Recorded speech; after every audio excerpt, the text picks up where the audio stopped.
Hey guys, it's Crossroads here. Today I wanted to talk to you about a company that I think is very well positioned to not just survive but thrive in this kind of tariff tweet type environment. Of course, we saw a 90-day pause, which has been good for the markets. It gives a little bit of time to have actual negotiation happen. We saw additional news hit today that there's a lot of products that are key for the United States and a high volume of money from China that's actually going to be tariff free, or at least reduced tariffs rather. And so, of course, I think that maybe hopefully there will be some negotiation. But if not, either way, the company that I'm talking about that's going to thrive is Palantir. Now, if there's massive uncertainty introduced by tariffs, of course, the stock probably won't perform too well, just like the rest of the market that we've been seeing over the past month and a half.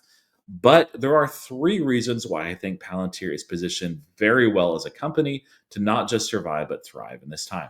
Now, the first of those is something that goes back to when Donald Trump was first elected. At the time, there was a lot of Palantir folks that were mentioned, that were rumored to be part of the United States government, cabinet tasked by the new government as well. And it ended up not happening, but just to have Palantir folks regarded in that light, and in the way that Elon Musk and others that seem to be connected with DOGE have been talking about Palantir, many of us had wondered if Palantir was involved with the DOGE initiative and some other efficiency initiatives across the government. We thought it was very likely, and we got a little bit of confirmation here over this weekend. This is from 5:27 p.m. where Wired dropped this. They said Palantir is helping DOGE with a massive IRS data project. They say for the past 3 days, DOGE and a handful of Palantir representatives, along with dozens of career IRS agents, have been collaborating to build a mega API. And so you can, of course, go on Wired and read the whole article yourself if you would like. But this seems to be confirmation that Palantir is certainly in on those talks, those discussion that they are extremely well positioned to really benefit not just from unlimited government spending like we've seen for a long time, frankly, too long, but also even in the time where there's cutbacks. Now, go back a couple of months and there was headlines that said that the Pentagon was going to have to scale down its budget by about 8%. We'll see whether or not that actually is the reality, but either way, a lot of people were concerned for Palantir because they're like, hey, Palantir has a lot of government contracts, including in the Pentagon, so surely they're going to get a haircut as well. Well, case in point here, it tends to be that Palantir is actually software that works. The ROI is absolutely incredible. It's one of the reasons why almost any government official that works for very long with Palantir is enamored with the company, enamored with the product, and excited to use it as much as possible. So Palantir, regardless of all the tariff noise and where that shakes out, is very well positioned to benefit from this. And we can see that case in point with the IRS. Can't wait to see where that goes. Now, beyond that, so half of Palantir essentially is the government side, initially with Gotham. That's how it was founded there. But the other half is the commercial product, or products in this case as well. And so, how well will Palantir fare in this kind of environment? Well, as far as a commercial standpoint, I think very well. There's a couple of reasons. So, one is they ended up launching a initiative actually right around the previous earnings call. It was kicked off in December, and they had mentioned and they called it Warp Speed. So this is Sham Sankar. He's the number two guy at Palantir, the CTO. He announced Warp Speed to power American reindustrialization. Does that sound familiar to you? It should, at least if you're here in the United States, because that's something that Donald Trump and his administration has talked about a lot. And so Sham mentioned that the playbook software has failed in manufacturing, and all the founders driving reindustrialization know it. We built Warp Speed for our years of experience on factory floors, helping customers build planes, trains, automobiles, and even ships. Now, the last one is a reference to Hyundai Heavy, which is there in South Korea. It's an announcement that goes back, I believe, 2, maybe 3 years ago. And at the time, I was like, okay, that's pretty cool. We'll see where this ends up. But I think all along, Palantir has had this vision that they were going to launch a product like this to empower the American reindustrialization and to help that manufacturing core really be able to be very efficient and grow fantastically. And so he mentions here Warp Speed built on AIP, industrial AI, and ontology. is the modern American manufacturing operating system that reimagines how to bend atoms better with bits. There's a lot more to that, but let's look at the actual page itself. The warp speed, of course, this is from 5 months old. They have updated the page. You can see the partners down here. There's quite a few more, and we'll talk about that in just a second. But if we go down, essentially, this is a full, complete operating system for a manufacturing hub of a lot of different industries. Whether you're in finance, you're looking at configuration management, S&OP, product development, you need something for dynamic scheduling, you're building ships, you're Anduril, you're building all kinds of military things, or you're looking to reshore your industry from Japan over to the United States. This is an operating system that's going to absolutely work. Instead of trying to reinvent the wheel, they allow you to plug and play whatever modules you're using for ERP, CRM, and so forth, and into this one tech stack for your operating system. This drives a lot, and I mean a lot of efficiencies. And we can see that from the way their partners talk about this. We saw some of this at AIPCon. And of course, Sham goes further. He says that this is back a month ago that Warp Speed surpassed $100 million in total contract volume in a single month of February. Now, we don't know how many years. We know that Panasonic is one of these companies that they announced that they had a 3-year contract with Palantir for this. So, but it's likely a multi-year deal for all of these partners, and some may go out further than 3 years as well. But the adoption is absolutely fantastic.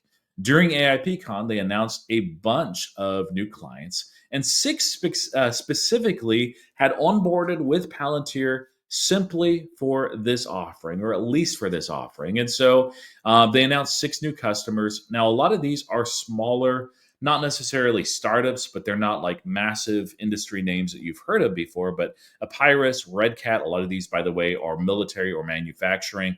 Saronic, SNC, Ursa Major, and of course, Titan is mentioned here as well. Titan is where Palantir is a software prime for this contract for the US government. It mentions here, by the way, within this, their partners, L3 Harris is a big one, Northrop Grumman, and Anduril as well. Anduril we'll talk about in just a second, too. But this is a product that is getting a lot of traction. We'll have to see where it goes. Of course, at the next earnings call, we'll probably get an update, maybe with a slide. But warp speed is something that seems to fit exactly where the United States is trying to go. Now, will as many businesses reshore or bring their businesses overseas to the United States to manufacture as Donald Trump and his administration are expecting? Probably not. But we've seen, even from the very beginning of his administration, a lot of companies noting that they're going to invest in building in the United States. And I think that will continue to be a trend no matter where these tariffs go, whether they're the really ridiculously high tariffs that we saw the so-called Liberation Day, or it's something a little bit more tame, like a 10% tariff across the board, maybe a little bit more aggressive on specific products and specific countries. Either way, Palantir is positioned well to really help that next manufacturing drive. And of course, take advantage of a lot of that machine learning, the AI that's there, and also robotics as well, as those continue to scale out and build out. Now, the last reason, beyond the government aspect and DOGE, beyond warp speed, is really supply chain logistics. This gets really messy in difficult times. So the previous time was COVID, when the world kind of shut down. And as a result, a lot of supply chains were heavily, heavily disrupted. It was not an easy time for anybody. Palantir was there, relatively new as far as their commercial offering, and it helped a lot of companies. One of those, of course, was Tyson, which helped use it for modeling and predicting where the COVID outbreaks would be, where they would need to shift load from one plant as it got shut down to another in advance, and also handle that very complex supply chain. We've seen them excel with Wendy's QVCC supply chain, gaining a lot of efficiency gains from that. Wendy's is enamored with a relationship with Palantir. And you may say, oh, who cares about Wendy's? Who cares about Tyson? These are very complex and dynamic supply chains, and it's being used for a lot of different companies. Now, one of those that had mentioned onboarding with Warp Speed, they noted what they saw as an efficiency gain from this offering. And this is Anduril at DevCon 1. They mentioned back in November that with this brand new offering, the engine that accelerates their material Resource planning was 200x from where it was before. Andrew Rule initially tried to do a lot of things very manual when they were brand new, using that experience and knowledge that was in their company. But as they scaled, they realized they could no longer operate their business that way and be anywhere near efficient. And they saw an opportunity there with Palantir. And of course, they partnered with them on a number of initiatives. I think that that partnership will continue to be strong over the years. This is not the only one. There's a lot of companies, from automobile manufacturers to food importers to you can name it across industry, whose supply chains are chaotic and messy. As an example, we saw just a few days ago that Apple, in response to this announcement of tariffs in China specifically, had flown 5 plane loads full of iPhones over to India. Now, it looks like that those are going to be exempted per the announcement today. But nevertheless, those supply chain issues can happen in a hurry. They can change in a hurry.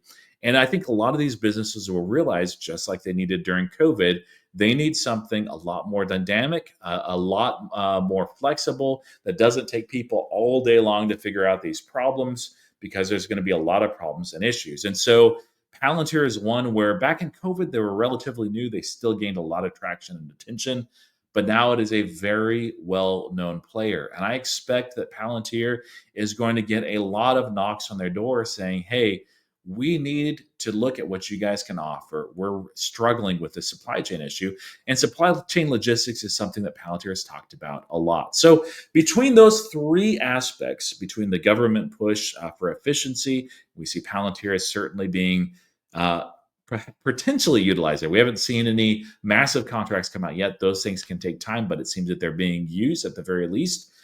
Between the reindustrialization push for manufacturing here in the United States, and between the messy and chaotic supply chains in this time with tariffs, Palantir as a company is positioned very, very well to benefit no matter what happens with the tariff chaos. Now, what about the stock itself? Am I buying it here? I am not. Palantir is my largest position. It's a little bit less than 50% of my entire portfolio for my personal investments.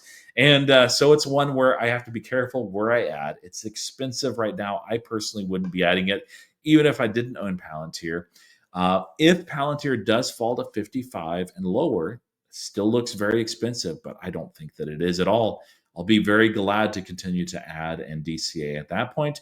Otherwise, I'm very happy to just hold my position and wait and let this company execute. Let your winners run. That's where I'm at with Palantir. Anyway, let me know what you think in the comments. Is Palantir something that you're not into yet, but you're looking for an entry? Maybe the market will give that to you. Are you looking to take some gains with Palantir? Are you concerned? Are there some concerns with Palantir that I have perhaps overlooked beyond valuation? Let me know. Would love to hear it in the comments. And as always, happy investing.